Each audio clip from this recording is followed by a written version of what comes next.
डाकिनी ननद। लठैतपुर नाम के एक छोटे से गांव में निर्मला अपने परिवार के साथ रहती थी। निर्मला के बेटे बहू बहुत ही अच्छे थे और उसकी बहुत इज्जत करते थे। पर इतने खुशहाल परिवार पर दुखों का पहाड़ टूटने वाला था। न जाने किसकी नज़र निर्मला निवास को लगी कि एक भला पूरा परिवार पूरी तरह बिखर कर रह गया। माँ जी, सुबह के 11 बज गए, आपने अभी तक नाश्ता नहीं किया। ऐसे तो तबीयत खराब हो जाएगी ना आपकी माँ जी। चलिए नाश्ता कर लीजिए अब। अरे बहू, मैं खा लूंगी, मेरे कारण तू भूखी मत रहा कर।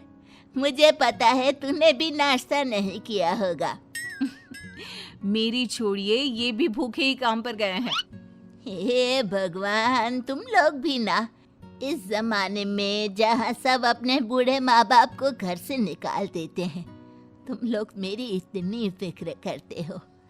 जरूर पिछले जन्म में कुछ अच्छे कर्म किए होंगे मैंने, जो इतनी फिक्र करने वाला बेटा और इतनी प्यारी बहू मिले हैं। जा लेकर आ खाना, दोनों साथ खाएंगे। दोनों खाना खा ही रहे होते हैं कि तभी अपना सामान हाथ में उठाए चीखती हुई रश्मि घर पर आती है। माँ, माँ कहाँ हो तुम?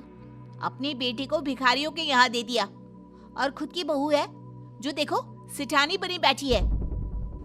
अरे दीदी, क्या हुआ? आप इतने गुस्से में क्यों हैं? आइए बैठिए, मैं आपके लिए पानी लाती हूँ। अरे निकम्मी, ये सब ड्रामा मेरे सामने मत कर। तुम दोनों की चालाकियों को मैं अच्छे से समझती हूँ। तुम लोगों ने माँ को तो अपने वश में कर लिया, पर इन चिकनी चुपड़ी बातों से मुझे नहीं बहला पाओगे। मैं इस घर में अपना हिस्सा लेने आई हूँ। ये सब क्या कह रही हो तुम रश्मि? तुम्हारे बाबूजी के जाने के बाद तुम्हारे भाई ने अपनी जमीन गिरवी रखकर तुम्हारी शादी की। जो कुछ भी हमारे पास था सब कुछ तुम्हारी शादी में लगा दिया, और दामाद जी के पास तो किसी चीज की कमी नहीं है। फिर ऐसा क्यों कह रही है बेटा? जिस जमीन को गिरवी रखकर मेरी शादी की गई थी ना, वो भी बाबूजी की ही थी माँ। इन लोगों की कमाई हुई संपत्ति नहीं है। और तुम्हें तो तुम्हारे बेटे बहू ने पता नहीं कौन सी मिश्री घोलकर पिला दी है, जो बस इनकी ही बोली बोलती रहती हो। आज से मैं इसी घर में रहूंगी जब तक प्रॉपर्टी का बंटवारा नहीं हो जाता। रश्मि निर्मला की एक नहीं सुनती और पूरा दिन अपनी भाभी से लड़ती रहती है। रात को सुरेश काम से लौटता है। कोई तुम्हारे कान भरे उसके पहले मैं ही बता देती हूँ कि मैं यहाँ तुम लोगों से मिलने नहीं, प्रॉपर्टी में हिस्सा लेने आई हूँ। और जब तक बराबर का हिस्सा मुझे नहीं मिल जाता, मैं यहाँ से जाने वाली नहीं। अरे दीदी, तुम ये क्या कर रही हो? जरा हमारी हालत को तो समझो।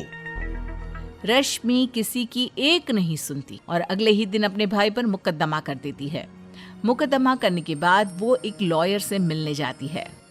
देखिए रश्मि जी, केस तो आपके भाई के फेवर में है।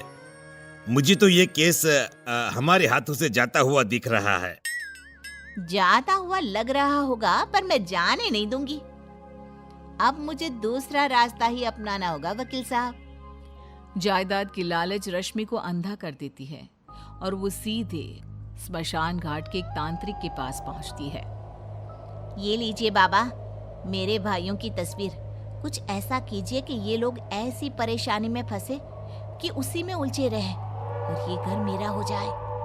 बाबा रश्मि को एक लाल कपड़े में कीले और पीले सरसों बांध कर देते हुए कहते हैं, बस इस लाल कपड़े को रात को ठीक 3 बजे तेरे भाई के खेत की जमीन में दबा देना। उसके बाद इसका जादू देखना। रश्मि बिल्कुल वैसा ही करती है और अगले ही दिन जब सूरज खेत पर जाता है, उसका पैर जैसे ही उस हिस्से में पड़ता है जहां रश्मि ने कीले गड़ी थी, उसे खून की उल्टियां होने लगती है और उसकी तबीयत बहुत बिगड़ जाती है। आनन फानन में उसे घर पर लाया जाता है। दवाई लेकर सूरज अपने कमरे में सो रहा होता है, तभी उसे ऐसा लगता है मानो कोई उसके सिरहाने बैठा हो। कौन है? कौन है? तभी कमरे में एक रोशनी आती है जो सीधा उस औरत पर पड़ती है जो सूरज के सिरहाने बैठी थी। उसके खुले बाल उसके चेहरे पर इस तरह ढके हुए थे कि उसका चेहरा देख पाना मुश्किल लग रहा था। अपने बालों को हटाती हुई वो सूरज की ओर देखती है। तेरी बहन ने मुझे भेजा है तुझे साथ लाने को। चलना, चल। वो डायन सूरज की छाती पर बैठ जाती है और उसके शरीर से धीरे धीरे आत्मा खींचने लग जाती है। सूरज की हालत बद से बदतर होने लग जाती है।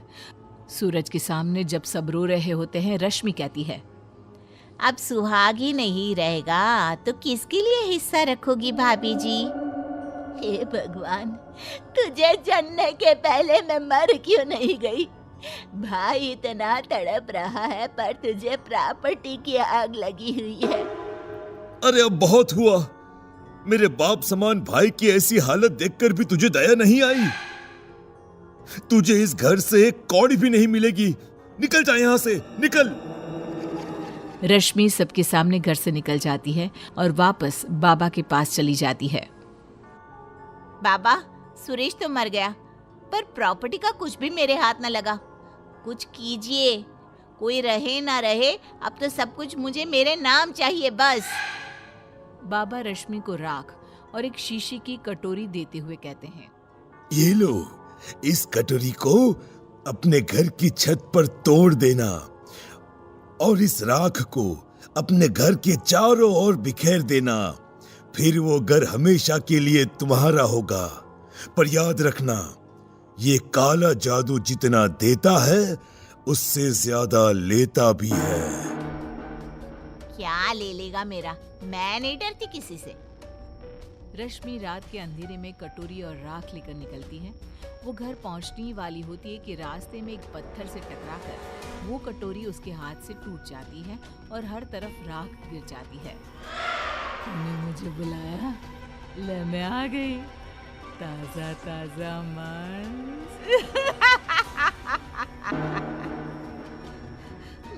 मुझे नहीं, मेरे घर वालों के लिए था। छोड़ दे मुझे।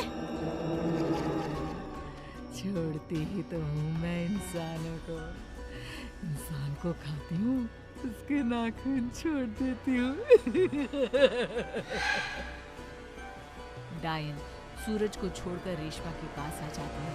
सूरज की तबीयत सुधरने लगती है और वो ठीक हो जाता है और रेशमा के बुरे कर्म उससे ही निगल जाते हैं।